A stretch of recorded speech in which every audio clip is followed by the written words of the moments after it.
Kitab menerangkan bab salat. As-salatul mafrudatu khamsun. Salat yang difardukan, yang diwajibkan kepada seluruh umat muslim. Khamsun ada 5.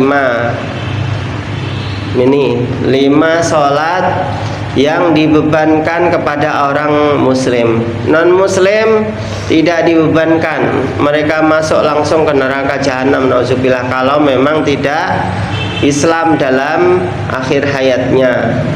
Kalau memang dia menjadi seorang muslim, tidak perlu qada seluruh salatnya, langsung otomatis dia mulai dari nol. Yang mulai dari nol selain di Pertamina kita ya mulai dari nol ya Pak.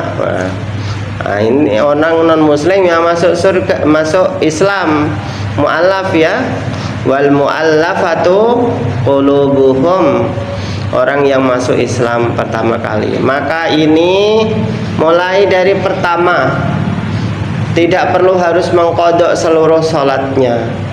Tapi kalau orang non-muslim, dia awalnya muslim, menjadi non-muslim, pindah lagi ke agama Islam lagi, pindah lagi, ini namanya main-main dalam agama.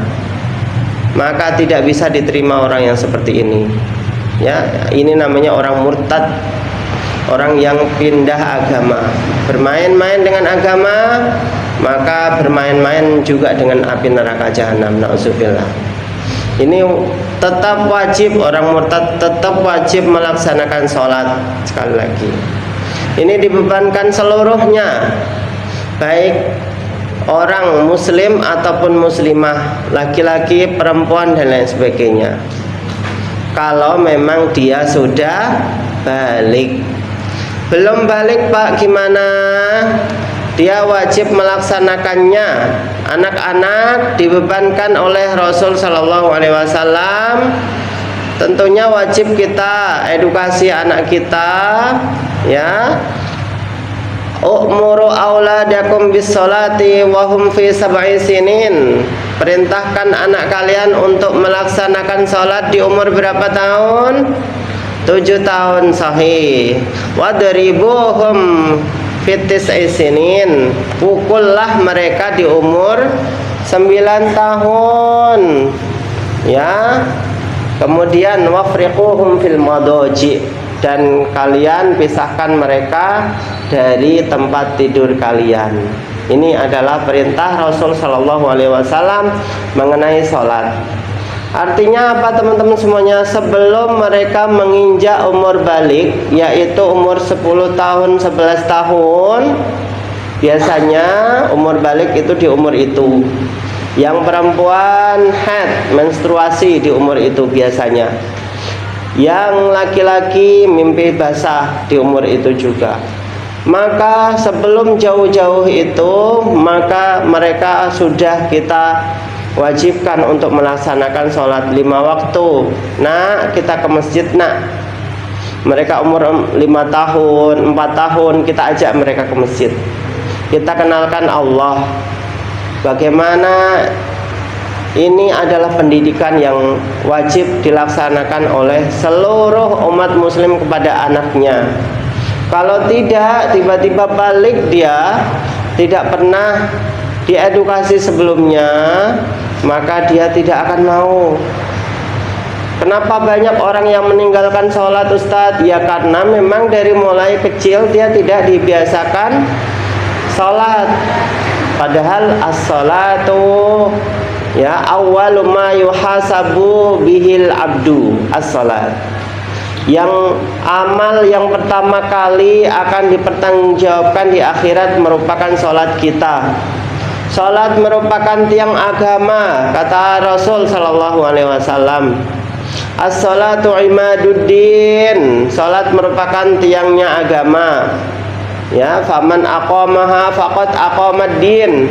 Barang siapa yang menjalankan salat, maka dia seakan-akan mendirikan dalam dirinya tiang agama, pondasi agama. Agama ini apa Ustadz? Agama ini merupakan kepercayaan.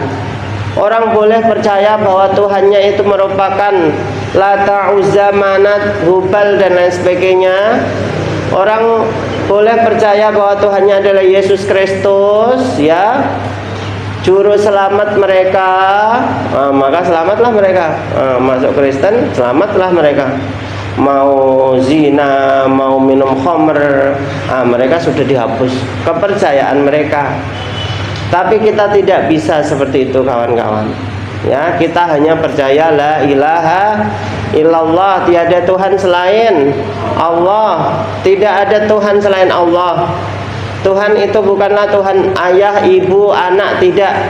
Mereka bersatu untuk menjadi trinitas. Tiga adalah satu, satu adalah tiga. Tidak bisa seperti itu. Kita hanya percaya la ilaha illallah, tiada Tuhan selain Allah. Ini kepercayaan kita.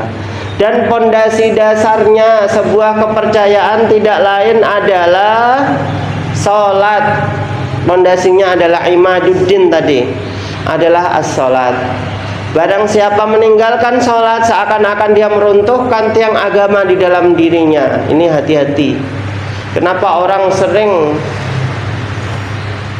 dia ditawari mie instan saja bisa keluar dari agama? Karena apa? Karena sholatnya tidak beres, tidak benar. Maka orang yang tidak beres sholatnya diancam wailul lil musallin alladzina hum an sholatihim sahun. Mereka sholat, celakalah orang-orang yang sholat. Orang-orang sholat kok celaka? Iya. Wahum, mereka adalah sholat, tapi sahun, mereka seakan-akan lalai dengan eksistensi dari perkara sholat ini. Sholat ini adalah menghadap kepada Allah, teman-teman semuanya. Tidak menghadap kepada siapapun itu. Tuhan yang menciptakan kita, yang memberikan napas kita, yang memberikan kehidupan kepada kita, anak-anak kita, keluarga kita, mencukupi kita, dan sepeser pun dalam kehidupan kita tidak kurang. Alhamdulillah. Ini luar biasa, nikmat yang begitu agung. Setiap saat kita mencecapnya, menerimanya. Betapa mahalnya mata ini, kawan-kawan. Dari ujung kepala sampai ujung kaki, betapa mahalnya nikmat itu.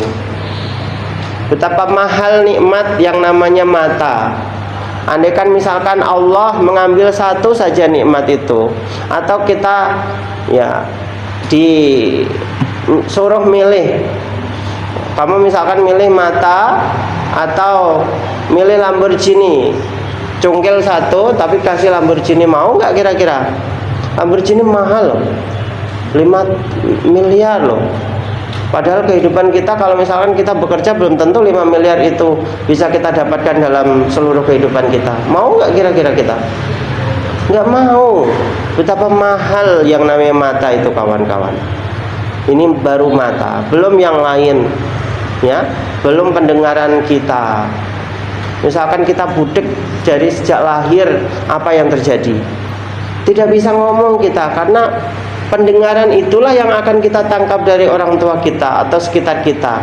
Kita bisa mengucapkan a, i, u, o, ini, budi, dan lain sebagainya. Ini karena pendengaran. Andaikan pendengaran kita diambil oleh Allah, maka kita tidak bisa mendengar apapun, kita tidak bisa melafadzkan apapun.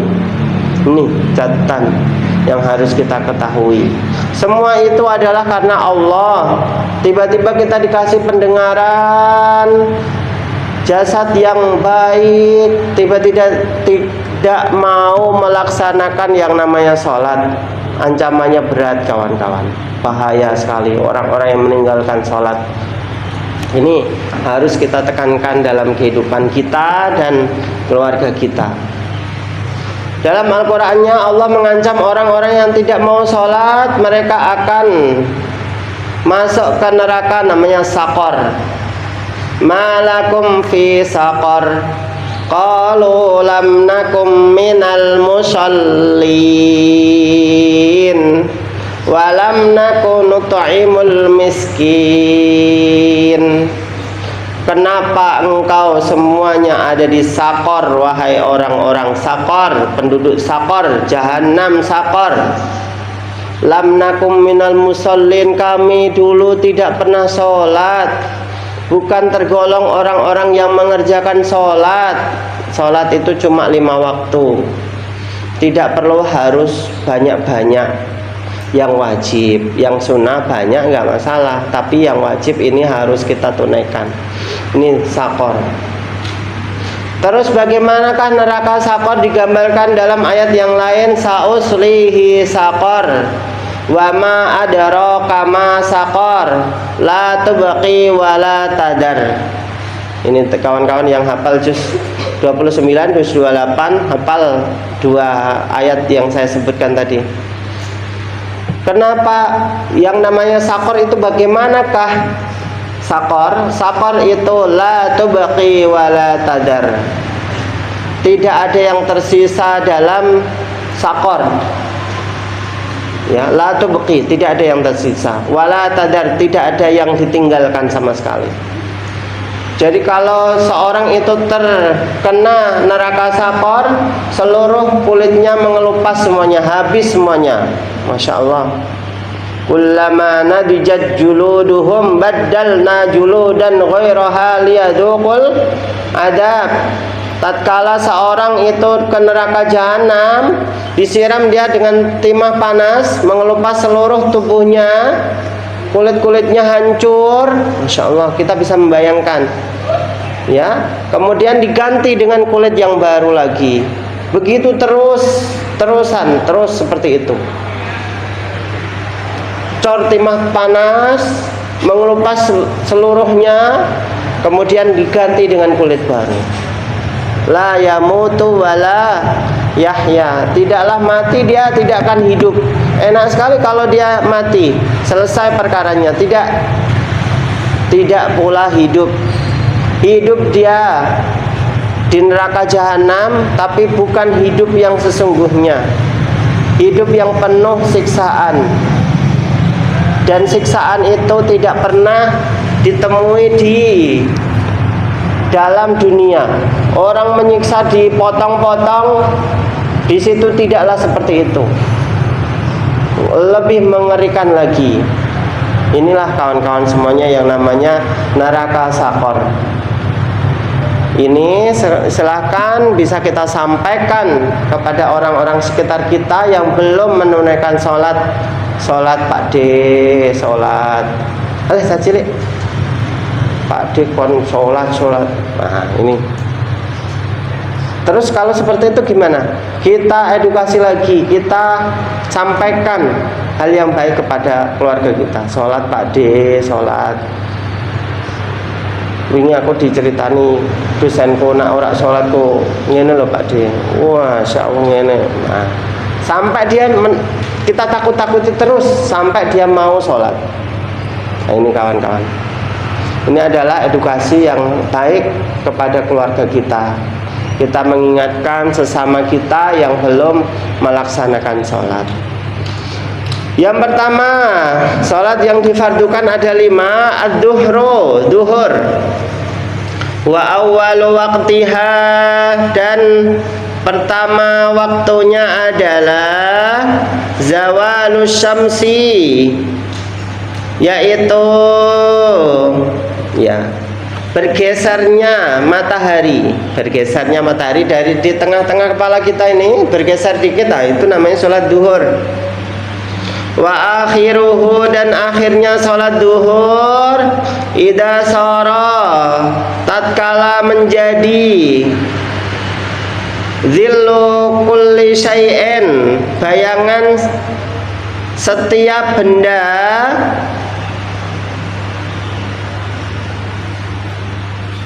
misluhu, menjadi seperti benda tersebut, sepertinya. Ba'da zilliz zawali, setelah bergesernya bayang-bayang. Zillun itu adalah bayang-bayang. Yauma la dhilla illa dhilluh, hari tidak ada naungan di situ kecuali naungannya Allah, bayang-bayang itu ya. Wal asri, wal asru, dan sholat asar.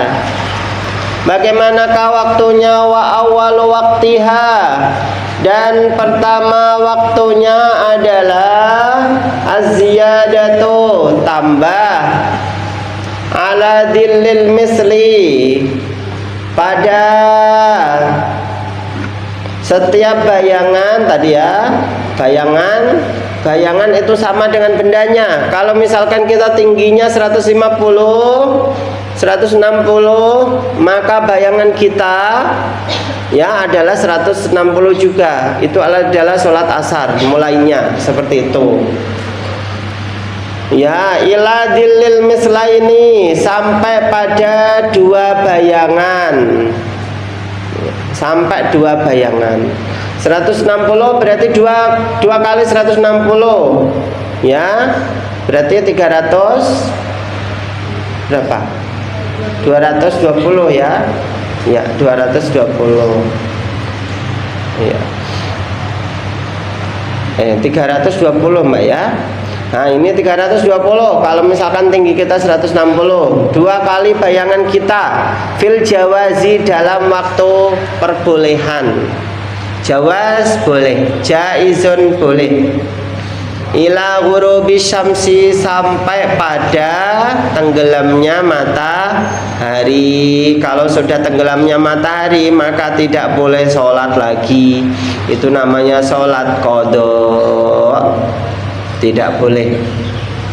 Ya, waktu perbolehan untuk melaksanakan sholat asar adalah dua kali bayangan kita. Kira-kira jam 5 masih diperbolehkan. Tapi kalau sudah azan maghrib, maka itu sudah masuk waktu sholat maghrib. Maka orang itu adalah orang-orang yang menyia-nyiakan waktu. Bahaya sekali orang menyia-nyiakan waktu gara-gara urusan duniawi, meninggalkan sholatnya. Nauzubillah. Termasuk wailul lil musallin, orang yang diancam oleh Allah celaka di akhirat nanti. Nauzubillah. Wal maghribu, dan sholat maghrib, waktuha, waktunya sholat maghrib, wahidun, adalah satu. Sholat maghrib waktunya satu. Wahuwa, yaitu ghurubus syamsi, tenggelamnya matahari, wa bimaqdari ma, perkiraannya, wa bimiqdari ma, perkiraannya, dan perkiraannya, yu'adzinu, adzan. Pertama orang adzan. Sholat maghrib itu perkiraannya seperti apa? Adzan, wa yatawaddau, dan wudu, wa yasturul aurah, dan menutup aurat, berpakaian, wa yuqimus sholata, dan mendirikan sholat, wa yusalli khamsan, dan sholat 5 rakaaten, rakaat. Nah, ini dia. Kira-kiranya seperti itu. Adzan, wudu, menutup aurat, sholat 5 kali sholatan ya. Nah, ini dia.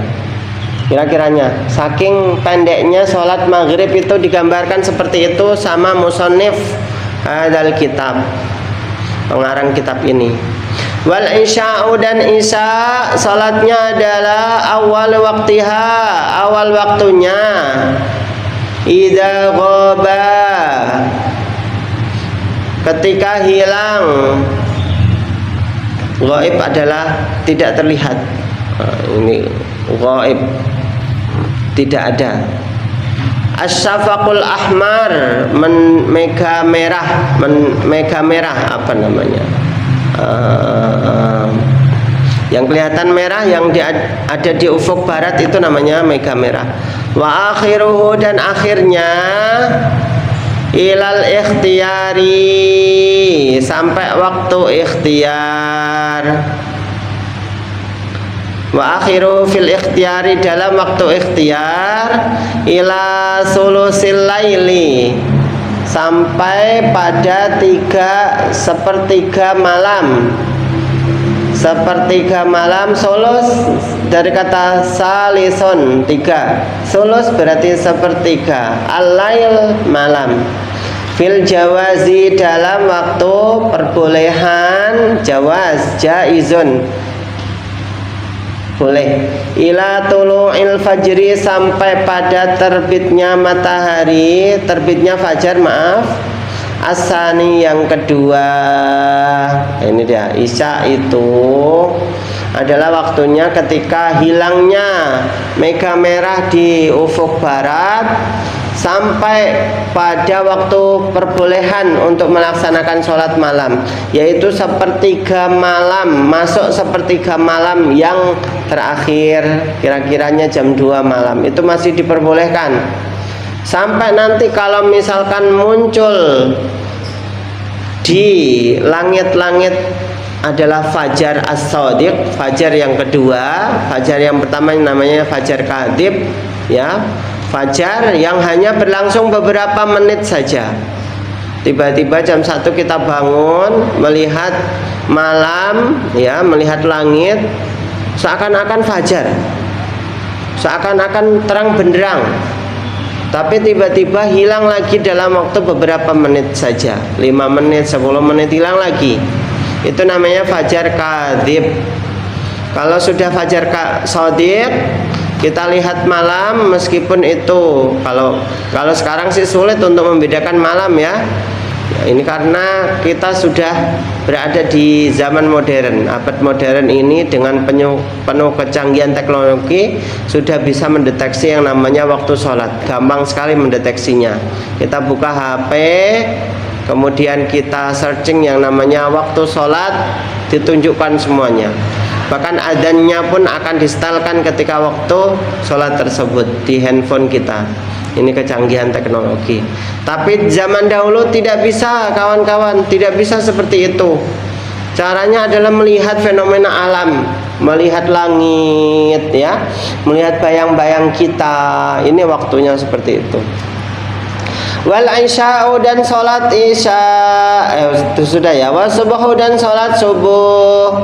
Wa awwalu waktiha, dan awal waktunya sholat subuh. Tulu'ul fajri, munculnya fajar. Asani, yang kedua. Wa akhiruhu, dan waktu akhirnya. Fil ikhtiyari, dalam perbolehan, dalam waktu ikhtiar, maaf. Ilal asfari al-adha wasalis waktu al-jawaz. Al-adha itu adalah sampai waktu dia itu adalah cerah, ya. Adha, asfar berarti dia itu adalah adha di sini. Wa huwa al-adhaah, yaitu waktu sebelum munculnya matahari. Dia dalam kondisi bumi ini dalam kondisi terang benderang. Dia adalah terang. Berarti waktunya adalah seperti ini. Ini belum muncul matahari, masih boleh untuk melaksanakan sholat subuh. Kita lihat jam berapakah kita masih diperbolehkan untuk sholat subuh. Biasanya, ya, sudah sampai waktu seperti ini. Kalau memang sudah muncul matahari, berarti kita sudah masuk yang namanya waktu sholat duha, ya. Sholat duha berarti kita tidak boleh lagi melaksanakan sholat subuh kecuali qadhaan lillahi ta'ala, atau usolli fardhu subhi kawanan lillahi ta'ala, ya. Kawanan tahu, ya, kawan-kawan, ya. Nah, ini maka ini tidak boleh. Kemudian berikutnya faslon wa syaraitu wujubis sholati, dan syarat-syarat wajibnya sholat. Salah satu asya, ada 3 perkara. Apa itu al-islamu wal bulughu wal aqlu? Islam dan balik dan mempunyai akal. Islam dia kalau belum balik belum wajib. Islam balik dia tapi guzang.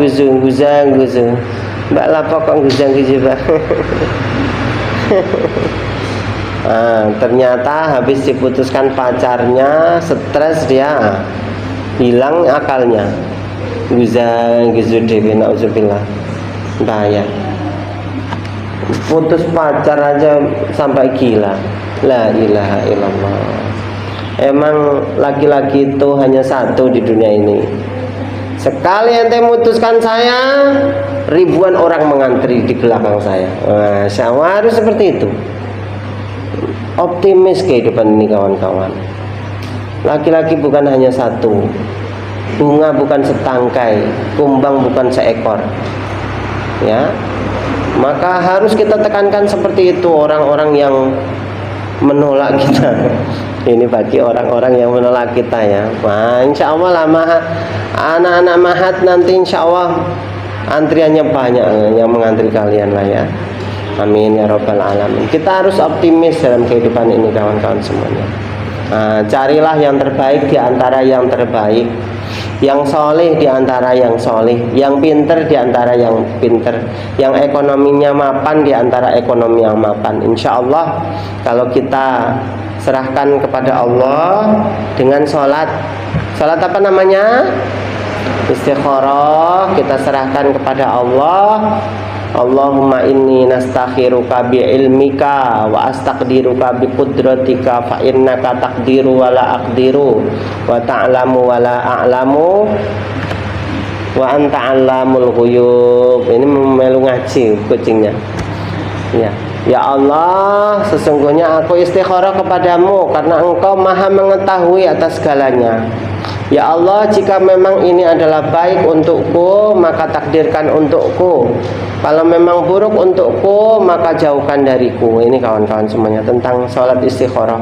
Sholat kita, habis itu kita tidur, ada mimpi di situ. Kalau tidak ada mimpi, hati kita dikuatkan oleh Allah. Itu baik untukmu, intinya seperti itu.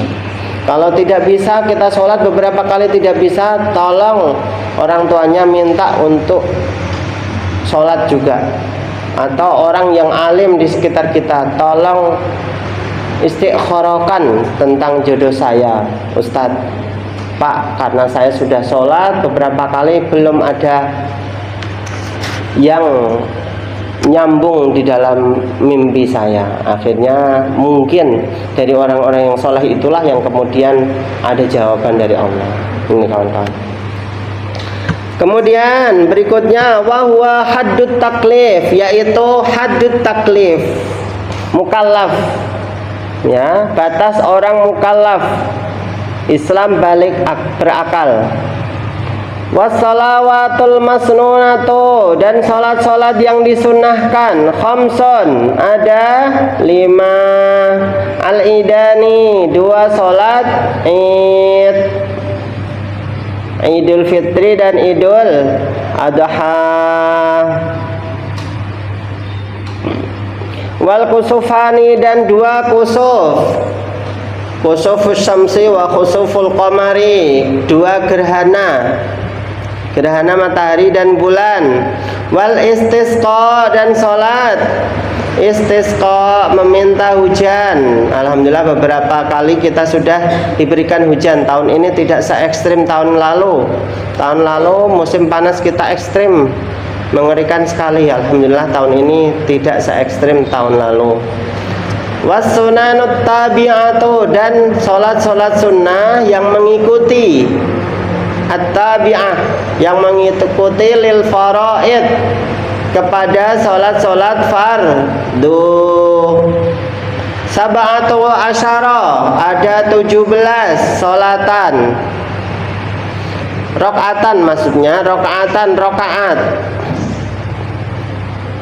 Pertama, rokaatal fajri, 2 rokaat subuh, berarti qobliyah subuh, ya, qobliyah subuh, 2 rakaat Qabliyah subuh itu khairun minad dunya wa ma fiha. Masya Allah. Jangan sampai melupakan 2 rakaat qabliyah subuh, kawan-kawan. Lebih baik daripada dunia seisinya ini. Ganjarannya itu lebih baik daripada dunia seisinya ini. Masya Allah. Dunia seisinya yang berupa harta benda, tahta, wanita, dan lain sebagainya, lebih baik 2 rakaat subuh, kata Rasul. Balasannya nanti di akhirat itu jauh lebih baik. Qabliyah subuh.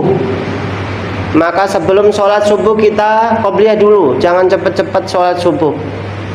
Ya, ini kawan-kawan semuanya. Lebih baik. Di antara qabliyah ba'diyah yang paling baik adalah qabliyah subuh. Makanya saya tadi mengatakan bahwa awali waktu kita, lembaran kita dalam sehari ini dengan hal-hal yang positif. Sholat, zikir, membaca Al-Quran, dan lain sebagainya yang baik-baik. Insya Allah dalam sehari kita akan dijaga oleh Allah hal-hal yang positif yang akan kita lakukan. Nah ini.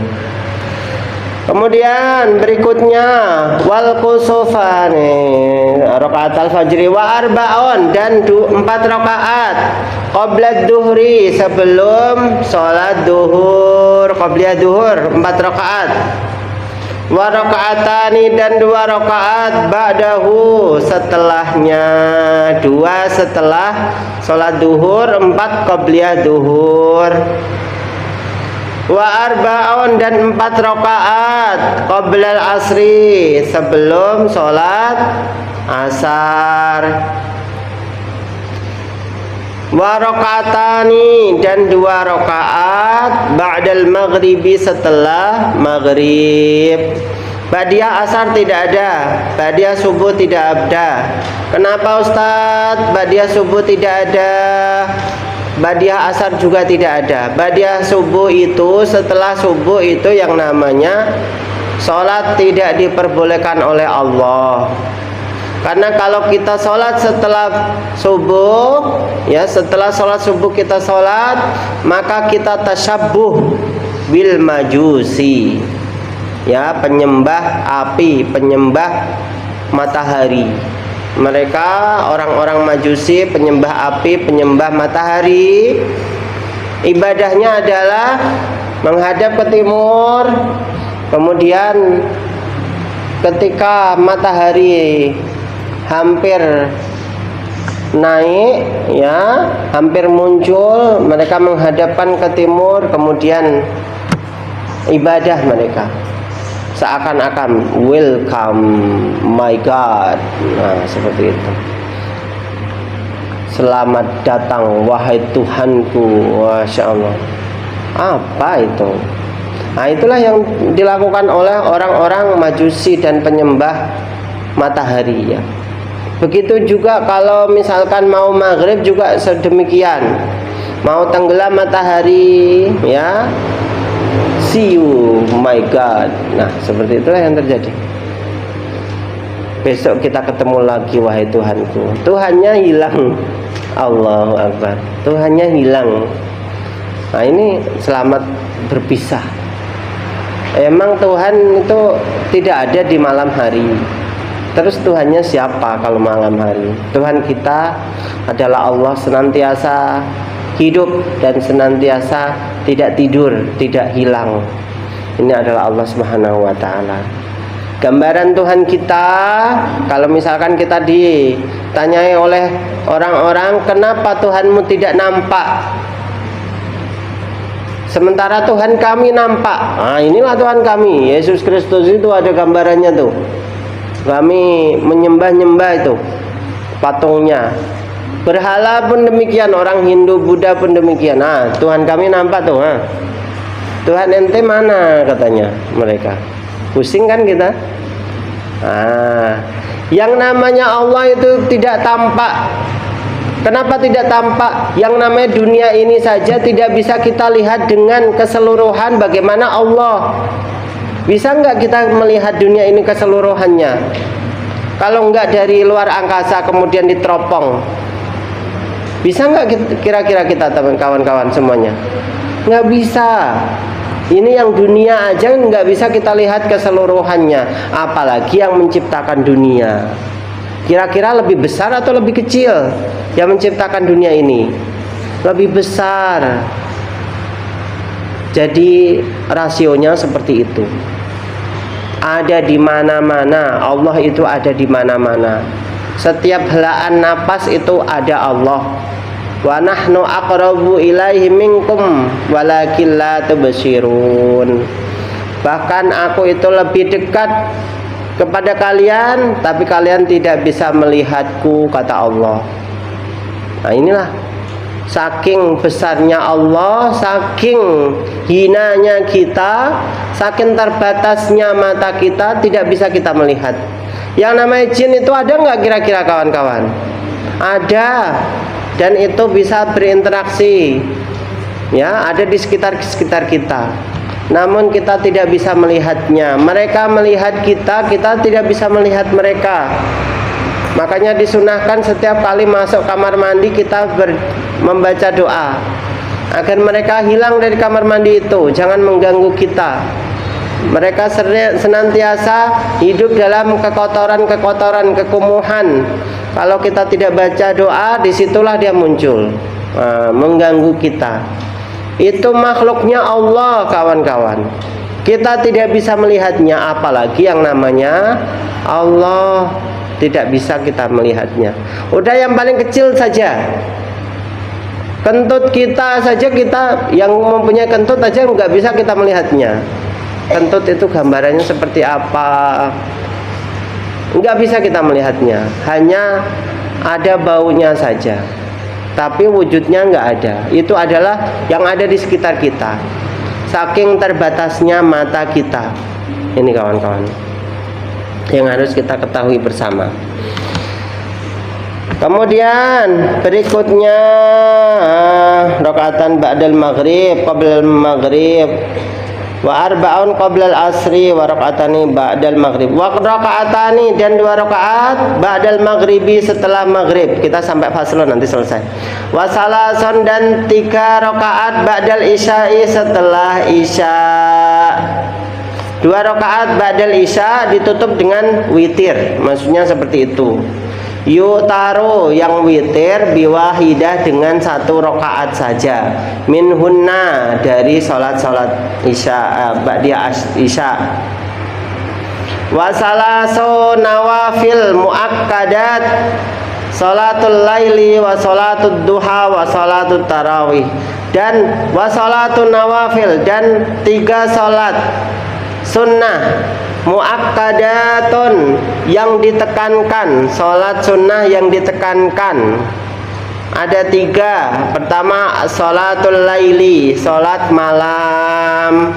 Salat malam itu apa kawan-kawan? Tahajud, kemudian tasbih, kemudian witir, habis itu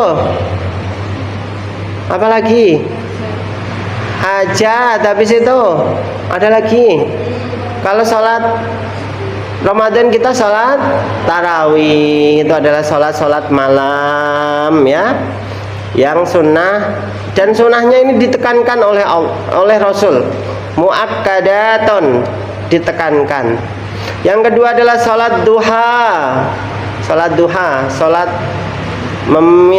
memohon rizki yang berkah, ya, sholat ekonomi kata anak-anak santri. Wa sholatut tarawih, dan sholat tarawih. Ya, ini adalah sholat-sholat yang ditekankan. Alhamdulillahirabbil alamin. Mari kita tutup dengan hamdalah bersama. Alhamdulillahirabbil alamin. Terima kasih, semoga bermanfaat untuk kita semuanya. Ya. Wassalamualaikum warahmatullahi wabarakatuh.